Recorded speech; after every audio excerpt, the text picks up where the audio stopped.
هل أتاك حديث الغاشية وجوه يومئذ خاشعة عاملة ناصبة تصلى نارا حامية تسقى من عين آنية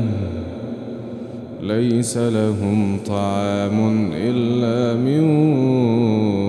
ضريع لا يسمن ولا يغني من جوع وجوه يومئذ ناعمة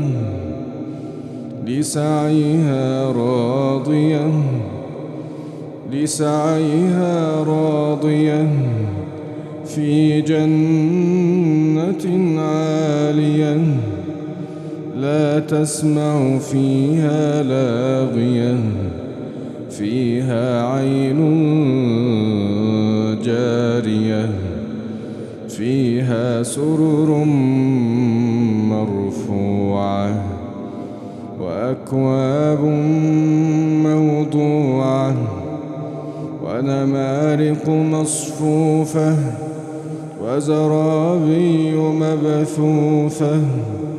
أفلا ينظرون إلى الإبل كيف خلقت وإلى السماء كيف رفعت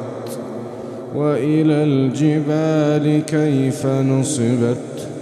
وإلى الأرض كيف سطحت فذكر إنما أنت مذكر لست عليهم بمسيطر